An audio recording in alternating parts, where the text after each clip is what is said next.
네, 안녕하세요. 신박사 인사를 했습니다. 2023년 4월 26일 신박사의 장마감 복귀 방송 하도록 하겠습니다. 오늘 시장도 여념없이 좀 조정을 지었습니다. 2차전지 업종이 또 많이 빠진 종목도 발생했고, 전체적으로 지수 빠지다 보니까 전체적인 업종 자체가 같이 좀 빠지는 흐름이 전개됐던 것 같습니다. 하지만 지금 거의 지수 조정도 거의 말미에 왔다고 보여지고요. 이번 증시가 이제 단기적으로 이제 과열이 일어난 그 부분과 좀 무관했던 또 다른 업종들이 많이 있죠. 예, 되려 이제 개인들이 2차전지 업종은 엄청 많이 샀지만 또 되려 개인들이 팔고 메이저들이 샀던 그런 대표적인 업종들이 4월달 수급 구도에서도 나왔습니다.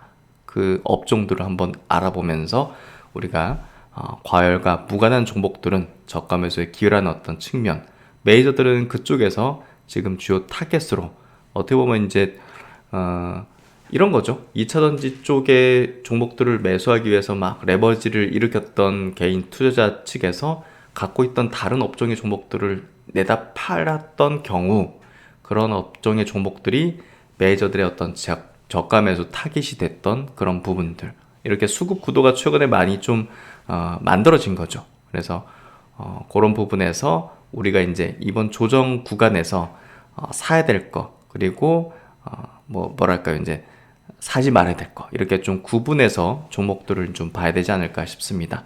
그래서 메이저들이 저가 매수 타겟을 하고 있는 영역을 집중적으로 우리가 포착해서 볼 필요가 있다. 이렇게 좀 보면 될 것 같고요. 시장 자체가 이제 사실 크게 부담스러운 어떤 매크로 환경이나 이제 어떤 대외적인 환경은 아닙니다. 그리고 이제 어떻게 보면 연간 단위든 또 중기적인 어떤 측면에서도 상승 국면으로 가고 있는 과정에 있었거든요. 네, 그래서 바닥을 다지고 상승 국면으로의 턴을 이룬 얼마 안 된 시점에서 너무 과열되게 이제 올라오다 보니까 그 이제 브레이크를 거는 어떤 하락 조정이 단기간 세게 좀 왔다. 이렇게 좀 정리를 하면 되는 최근의 어떤 약세였습니다. 그래서 겁낼 필요는 없고요. 예, 거의 이제 가격 조정은 거의 다 왔는데, 이제 문제는 이제 신용 반대매매 물량이라든지 이런 것들이 대거 쏟아질 경우에는 조금 더 밀릴 수도 있다. 근데 오늘 장 막판 1시간 정도 앞두고서 양시장에서 각각 한 1,000억씩 정도 개인의 매물들이 좀 나오면서 소화가 됐습니다. 그게 이제 시간에까지 좀 흘러나오고 하면서 좀 시간에도 약세로 보이는 종목들이 많이 있는데요. 이런 것들이 이제 결국 물량이 소화되어 가는 과정이다. 이렇게 좀 이해를 하면 될 것 같습니다. 네, 오늘 시장도 정리해보면서 필승의 전략을 한번 세워보도록 하죠. 오늘 지수는 코스피는 그렇게 많이 안 빠졌어요. 0.17% 정도 빠졌고요. 2484포인트. 그러니까 지수, 코스피 지수는 그렇게 내려앉지는 않았습니다. 거래대금 12.2조, 상승 종목 수보다 하락 종목 수가 역시나 한 200여 종목 많았습니다. 코스닥이 0.9% 밀렸고요. 거래대금 보시면 많이 달라진 거 보이시죠? 9.7조입니다. 13조, 14조, 15조 터졌던 거래대금을 생각한다면 굉장히 적게 터진 건데요. 이런 것들이 결국 이제 개인들이 위에서 얼마나 많은 물량을 샀고, 그게 사실 지금 유동성도 별로 늘어난 게 또 유동성이 늘어나지도 않는데 어디서 돈을 갖다 썼었겠습니까? 레버리지성 물량들이 엄청나게 붙은 거죠. 예, 그래서 위로 딱 물려 있다는 거를 이제 우리가 이제 짐작컨대 알 수 있고, 어쨌든 지금 물린 것들을 팔지 않으면서 거래대금이 급감한 걸로 보시면 될 것 같고요. 또 주식이라는 게 우리가 떨어지면 못 삽니다. 예, 떨어지면 이제 대중투자들은 주식을 못 삽니다. 그래서 거래대금이 이제 급감하는 게 자연스러운 현상인데요. 그런 부분에서 지금 거래대금도 급감했다. 지수 830포인트고요. 역시나 이제 하락 종목 수가 2배 이상 많았던 오늘 이제 장세였습니다. 수급 구도도 외국인 기관들이 주로 이제 파는 장이었는데, 그 규모가 이제 크지 않았던 게 개인들도 일부는 샀지만 개인들 간에도 이제 우리가 구분을 해야 돼요.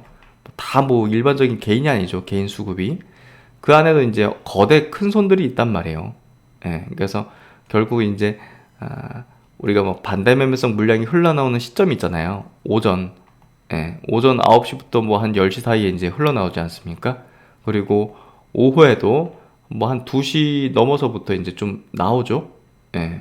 그래서 그때 나오는 물량들은 일반적인 개인의 물량이고, 그 이제 그런 것들을 이제 다른 개인들이 받아내면 이제 그건 거대 이제 뭐 큰손이라든지 약간 스마트 머니 개념의 이제 개인이라고 볼 수 있죠. 그래서 그런 부분에서 이제 외국 기관의 매도가 크진 않았지만 사실상 손바뀜이 굉장히 활발하게 벌어졌던 날이었다. 이렇게 좀 보시면 됩니다. 그래서 오전에도 그렇고 뭐 오후 막판에도 그렇고 굉장히 치열한 어떤 수급 구도가 펼쳐졌는데요. 이게 이제 조금씩 소화가 되고 있다는 측면, 손바뀜이죠. 예, 손바뀜이 되고 있는 걸로 보면 될 것 같습니다. 예, 선물시장 외국인들이 2,400계약 정도 순매도했고요. 오늘 고객 예수금도 53조, 신용융자 잔고도 20조 4천억 유지되고 있네요. 그래서 해외 증시는 뭐 엄청난 변동은 없었습니다. 해외 증시는 니케이 증시가 0.7% 정도 빠졌고, 홍콩하고 대만은 소폭 좀 상승했고, 뭐 홍콩은 좀 0.8이니까 꽤나 상승했네요. 상해 증시 이제 보합 정도 마무리됐고, 어쨌든 뭐 전체적으로 부담은 없는 장세인데요. 어제 미국 증시가 좀 빠졌죠. 네, 맞네요. 나스닥 증시가 1.9% 빠졌고, 다우랑 S&P도 1%대 약세를 보였습니다. 어제 미국의 이제 그 지방은행들 문제도 뭐 다시 불거졌던 것 같고, 또 이제 FMC 앞두고서 뭐 매파적인 어떤 기조 이런 것들이 좀 작용하면서 미국장이 좀 조정을 받은 것 같은데요. 오늘 장 막 끝나고 나서 이제 뭐 알파벳의 자사주 매입 소식이라든지 마이크로소프트의 이제 어닝 서프라이즈 소식 이런 것들이 장중에는 또 나스닥 선물이 또 급등했죠. 예, 1.34% 정도 급등하면서 이제 아시아권의 좋은 어떤 분위기를 연출했는데요. 뭐 그게 크게 중요했던 건 아닌 것 같아요. 한국 시장이 최근에 이제 움직임 자체가 뭐 거의 단독으로 움직이고 있죠.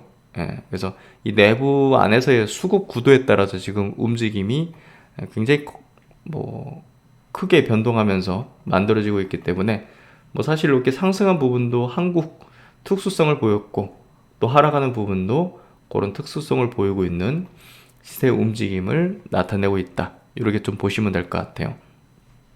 그래서 코스피 증시도 어제 이제 낙폭 보이고 오늘은 봉이 되게 짧아졌잖아요. 예, 도지 형태로. 그래서 어제 저점도 깨지 않았고, 그래서 제가 볼 때는 어느 정도 좀 뭐 모를 일이지만 확률상 볼 때 단기 저점의 어떤 흐름을 좀 만들지 않았을까 이렇게 좀 추정이 되고요.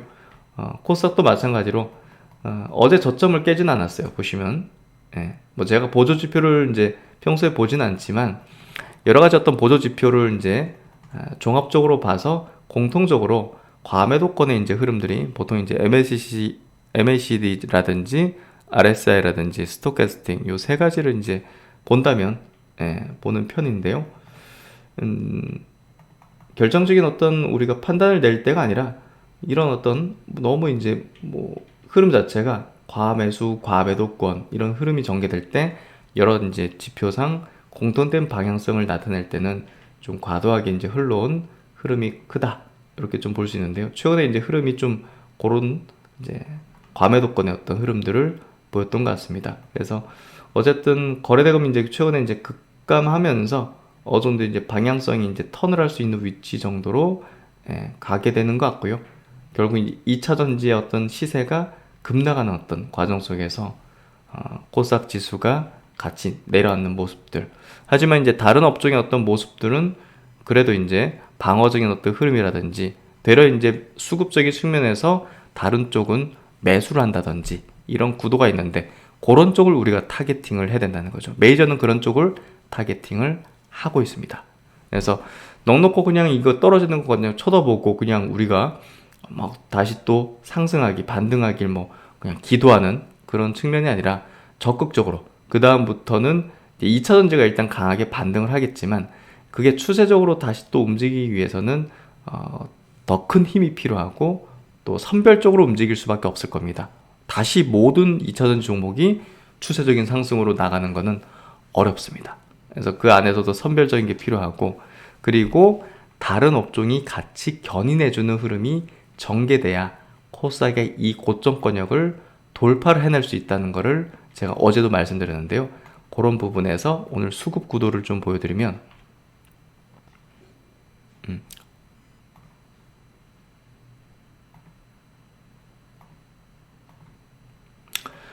4월달 들어가지고 이제 코스피 쪽에 이제 수급 구도를 보면요. 외국인들이 이제 보시면 순매수예요. 근데 보시면 철강, 금속하고 화학 이쪽은 외국인 기관이 거의 뭐 합쳐서 3조 6천억, 그렇죠? 3조 6천억 정도의 자금을 순매도했습니다. 대표적으로 이제 포스코홀딩스라든지 또 2차전지 종목들이죠. 근데 반면에 그 자금을 다시 돌렸는지는 모르겠지만 어쨌든 순매수한 쪽이 전기전자, 반도체를 대거 순매수를 엄청나게 했습니다.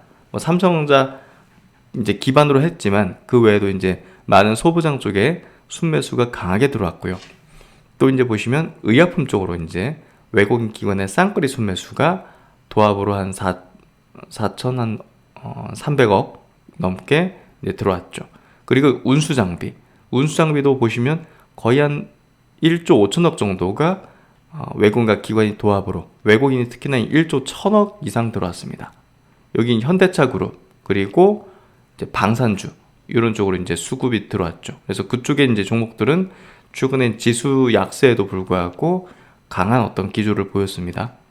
그리고 이제 이러한 자금들이 또 다른 업종으로도 이제 이렇게 분산화된 거죠. 서비스 업종, 보험 업종, 금융 업종, 통신 업종, 운수 창고. 그래서 결국 이제 뭐 기계 업종으로도 이제 수급이 들어왔고, 결국 이제 외국인이 한국 시장에서 자금을 뺀다는 개념이 아니라 착각하면 안 됩니다. 야, 이 하락 외국인 이제 변심하는 거 아니냐? 그게 아니라 업종을 바꾸는 겁니다. 투자하는 업종을 이쪽에서 이런 쪽으로 바꾼 겁니다. 그래서 지금은 너무 과열된 것들이 시켜지는 그리고 차익 실현 통해서 조정을 받는 국면인지 우리가 위기로 인한 하락과 어떤 위기로 인한 하락과 너무 과열돼 가지고 지수랑 이제 이런 것들이 너무 과열돼 가지고 차익 실현 성격이 나오는 하락은 다른 거죠. 이런 건 다시 시켜지면 다시 추세를 복귀하고 상승할 수 있지만 위기는 상당한 기간 후폭풍이 있고 지지부진해질 가능성이 높죠. 제가 좀 말이 꼬이는데 아직 제가 컨디션이 정상이 좀 아닌 것 같네요. 하여튼 뭐 그렇기 때문에 어쨌든 그 위기와 또 과열된 걸 시키는 거를 잘 구분해야 되고요. 그렇기 때문에 저는 이거 이렇게 빠져도 크게 개의치 않는 겁니다. 다시 또 이제 지지부진할 수 있고 조정을 받을 수 있지만 기간 조정도 좀 있기도 하겠지만 어쨌든 다시 또 추세 복귀하고 또 상승 추세로 가면서 그런 과정에서 또 장기 평선도 이렇게 또 정배열로 수순으로 가게 될 거라는 거죠. 그래서 제가 볼 때는 크게 부담 없는 그런 부담이라 해야 될까요? 어쨌든 이 조정 뒤에는 또 좋은 어떤 흐름들이 전개될 수 있는 부분일 것이다고 봅니다. 그래서 너무 이제 시장 전체에 대한 어떤 걱정보다는 일단은 너무 과열됐었던 부분 그런 것들이 좀 시켜진다 이런 개념으로 접근하는 게 더 맞는 분석이라고 생각합니다. 그래서 이제 오늘 그 전체 이제 시장 종목들하고 좀 보면요, 지수부터 먼저 볼까요? 코스피 지수도 이제 61선 부근 지지력을 좀 보여주고 있고 코스닥도 61선 부근의 지지력을 보여주고 있는 이제 부분입니다. 오늘 수급 구도는요, 뭐 이렇게 시간별로 제가 한번 체크해 드릴게요. 보시면 개인 수급이 좀 중요했다 보여지는데요. 개인 수급이 장 초반에 좀 이제 막 왔다 갔다 했는데 순매수로 들어왔어요. 그러다가 이제 여기 14시 부근부터 보시죠. 14시 부근부터 한 3,200억 정도 플러스였는데 막판에 이제 2천억대로 빠졌어요. 마이너스 한 1,000억이 빠졌죠. 이게 이제 반대매매 뭐 회피성이라든지 여러 가지 그런 물량이 빠져나간 걸로 보여지고요. 그래서 막판에 더 밀린 게 이제 이런 수급 구도 때문에 벌어진 일이다. 코스닥도 마찬가지로 코스닥은 이제 더 영향을 받았죠. 개인의 어떤 매물에 더 취하가 있기 때문에 이것도 이 1000억 정도가 줄었어요. 예. 2시 보시죠? 딱 2시입니다. 똑같이. 예, 신기하게도. 그래서 그런 부분 이제 9시부터 10시까지 굉장히 치열해요. 수급 구도가. 그렇죠? 예. 그래서 이렇게 막판에 이제 흘러내린 거는 조정받은 거는 요 개인의 수급 구도 때문이었다. 그래서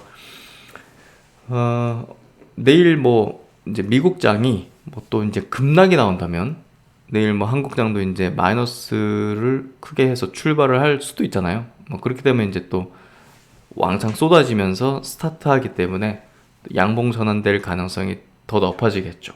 그래서 어쨌든 그런 물량들이 나올 물량들이 나와줘야 시장이 턴을 한다는 측면에서 어쨌든 대외적인 어떤 뭐 변수, 특히 이제 미국장이 이제 뭐 급락이라든지 폭락이라든지 이런 걸 통해서 이제 한국장이 낮은 위치에서 출발하게 되면 그런 것들이 좀 빨리 소화될 수 있는 가능성이 이제 높아지는 거죠. 그러면 이제 추세 전환, 이 전환의 어떤 흐름이 조금 더 빠르게 진행될 수 있는 가능성이 높은 거죠. 결국 이제 투매 연출되고 이제 물량 소화되고 손 바뀌고 이게 결국은 추세 전환에 필요한 어떤 요소라는 거죠.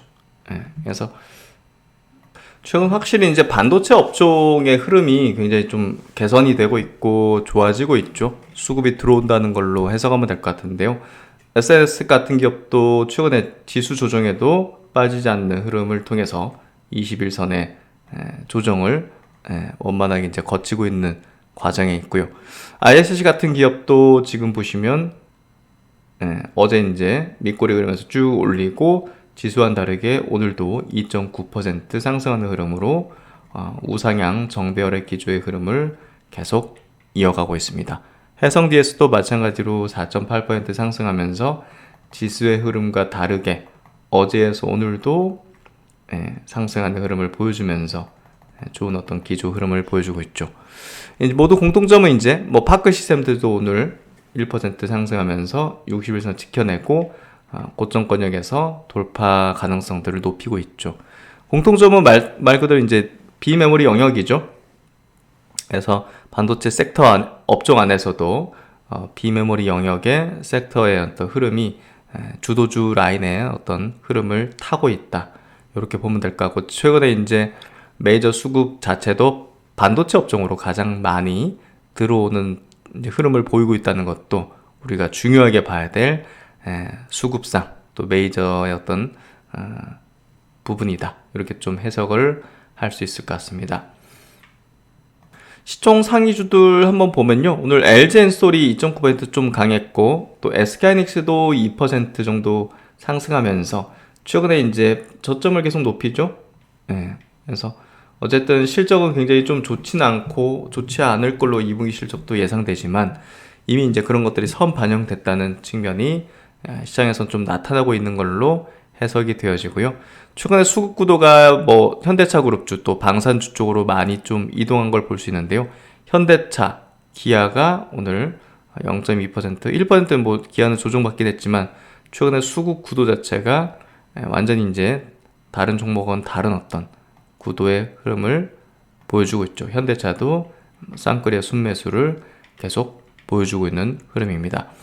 셀트론 오늘 약 강보합 정도인데요. 셀트론 그룹주들도 이제 뭐 바이오 업종이 이제 키를 쥐고 있죠. 셀트론 헬스케어도 이제 조정을 좀 일단락 지으려는 이제 계속적인 어떤 도치 형태의 흐름들을 보여주고 있고요. 셀트론 제약도 마찬가지로 여기서는 더 이상 좀 떨어지지 않는 거래량도 이제 거의 급감해 있네요.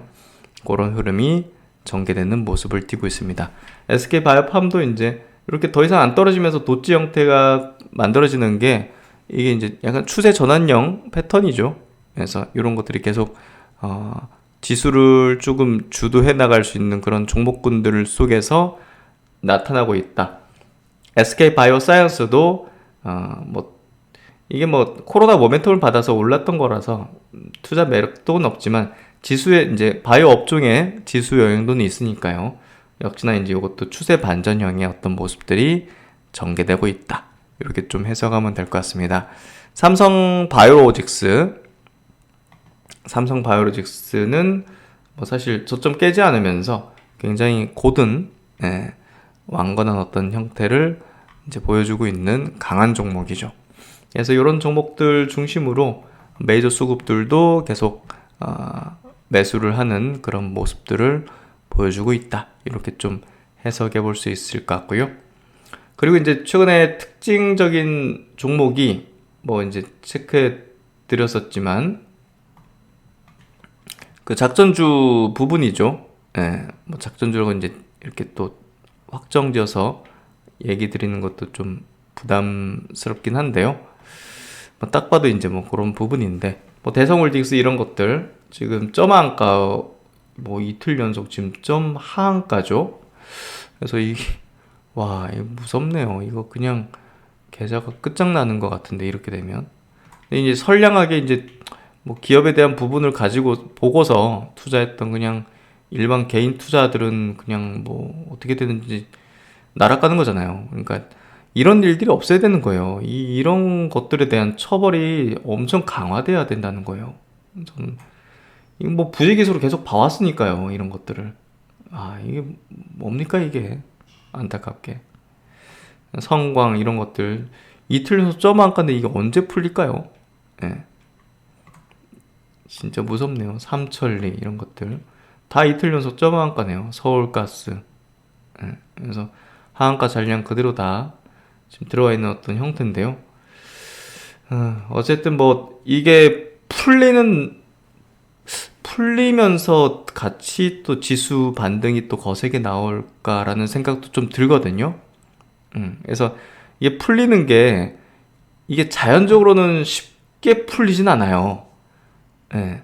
자연적으로는 쉽게 풀리진 않는데 대략 이제 누군가 진입을 하면서 풀리는 거거든요. 누가 들어오면서 야, 이 정도면 너무 이제 싸졌다 해가지고 야, 이거 기계적으로 나오는 물량들, 기계적인 물량들 섞여 있잖아요. 패시아번 물량들, 반대매매성 물량이잖아요. 그렇죠? 그런 물량 싹 다 받아내면 수급적 공백이 발생한단 말이에요. 점한가잖아요. 이게 굉장히 중요한 기술, 단기 트레이딩 기법이기도 한데요. 사실 제가 이제 지금 단기 트레이딩을 이제 과거 이제 오래 했었기 때문에 이런 건 이제 어디서 이제 트레이딩 관점으로 보는 이게 다 매물 공백이에요. 그러니까 여기서 만약에 마이너스 한 25%에서 시작하는데 저 하한가 물량이 다 소화됐어요. 그래서 바로 올려버리면 이 매물 공백이죠. 매도하겠다는 물량이 싹 사라져버려요. 없어요. 없으니까 순식간에 확 튄단 말이에요. 그 순식간에 튀는 거를 이제 취할 수 있는 방법이 또 이제 단기 트레이딩 방법이기도 한데요. 설명을 드려봤는데 하여튼 이거 이제 또 실제로 실행하기도 또 쉽지는 않습니다. 하지만 과거에 이제 제가 거의 뭐 완벽하게 수익을 취했던 그런 어떤 논리와 이제 방식이기도 했는데요. 그런 방식들이 이제 나올 수 있는, 이제 써먹을 수 있는, 사용할 수 있는 그런 종목들이 지금 이렇게 지금 나타나고 있다는 거죠. 그래서 이런 종목들이 하한가가 풀리는 시점에서 굉장히 센 뭐 지수 반등도 같이 병행되지 않겠는가 하는 생각도 드는데요. 어쨌든 뭐 그거는 뭐 개인적인 어떤 생각일 뿐이고, 어쨌든 요 단기 트레이딩적인 어떤 측면에서는 굉장히 기회가 발생할 공산도 크다고 볼 수가 있을 것 같아요. 오늘 증권사 리포팅은 NH투자증권의 요 이제 시황 리포트 하나 체크 드릴게요. 한국 주식이 최근에 좀 많이 빠졌으니까 나온 코멘트 같은데, 실적 시즌을 앞두고서 차익 실현 매물 출회해서 개인 투심이 위축됐다. 최근에 거래 대금이 급감한 거 보셨듯이 일단은 뭐 5월 FMC 불확실성 또 급등한 주가에 대한 차익 실현 매물 출회로 주가가 하락했다라고 이야기되어 있는데요. 이 전일 주가 하락 요인은 CFD 매도로 촉발된 일부 종목이 급락 및 반대 매매 출래 등에 따른 개인 투심 위축. 이제 작전주들 그거 개인 투심 위축되죠. 그러니까 제가 이제 그게 한가 풀리는 게 지수가 또 강하게 반등할 수 있는 그 포인트가 될 수도 있다라는 얘기를 드린 거고, 또 이제 5월 FMC 앞두고서 미국 연준의 매파적인 스탠스 재부각 우려. 요거는 뭐 일반적인. 그리고 이제 1분기 실적 발표를 앞두고서 급격하게 오른 주가에 대한 차익 실현 매물 출회. 요 정도로 뭐 정리를 해볼 수 있다는데, 어쨌든 많이 오른 주가에 대한 차익 실현 출회와 또 요 부분이죠, 사실. 신용 물량 비율이 상대적으로 많이 높은 또 코스닥 종목들의 약시 시연이 굉장히 컸죠. 그런 것들이 어느 정도 일단락되는 국면에서 반등 시도가 될 걸로 생각이 되고요. 주가 조정이 하루 이틀에 그칠 것으로 보이지는 않는다. 5월 한 달을 놓고 보면 조정이 예상되나 연간 기준으로 상승 추세 중 단기 조정이라고 판단된다. 국내 기업 실적의 바닥은 통과 중이나 아직 턴어라운드를 확인하지 못했다. 반도체를 보면 알 수 있죠. 실적 턴어라운드 확인 전까지 주가는 조정 국면을 이어갈 수가 있다. 그래서 어쨌든 조정이 뭐 하루 이틀 만에 끝나진 않을 거라는 거, 저도 공감하고 당연하고요. 향후 기업 실적 및 5월 FMC를 먼저 확인할 필요가 있다. 마이크로소프트와 구글의 1분기 실적이 예상치를 상회해서 고금리 및 경기 둔화 우려가 있는 상황에서도 미국 빅테크 기업이 실적 서프라이즈를 기록했다는 점은 주가의 하방을 지지하는 요인이다. 애플, 아마존 등의 빅테크 기업 실적이 양호하고 긍정적인 실적 가이던스가 제시될 시 실적 턴어라운드 가능성이 확대될 것이다. 그래서 파월 의장이 5월 FMC 전에 발표되는 지표를 확인할 것이라고 발언한 점에서 투자자들은 미국 1분기 GDP와 3월 PC 물가를 확인할 것. 그래서 27일과 28일에 있는 이 지표가 또 중요한 포인트다고 보고 있고, 코스피는 2400포인트 이하에서 매수하는 전략은 유효하다는 판단을 제시를 하고 있습니다. 그래서 오늘 뭐 메이저의 저가 매수 타겟, 그리고 어떤 영역에서 그런 수급들이 들어오는지를 한번 체크해 드렸는데요. 어쨌든 너무 겁먹지 마시고요. 많이 오른 것들 좀 조정받는 국면이다고 보시고, 다른 영역에 또 기회를 모색한다든지 또 다시 또 반등할 수 있는 종목들을 잘 투자하는 게 필요할 것 같습니다. 네, 하여튼 뭐 날씨 포근하고 이제 완연한 봄이네요. 저도 이제 몸이 조금씩 회복되려는 것 같은데요. 하여튼 건강이 제일 중요하죠. 건강해야 좋은 것도 하고, 여러분과 함께 이렇게 또 좋아하는 주식을 또 이야기하고 또 보낼 수 있는 부분인데요. 뭐 먹고 싶은 게 많네요. 한동안 좀 많이 굶었는데, 하여튼 즐거운 저녁 식사 시간 되시고, 신박사는 또 현명한 분석 안고서 다음 시간에 뵙도록 하겠습니다. 네, 즐거운 저녁 시간 되십시오. 감사합니다.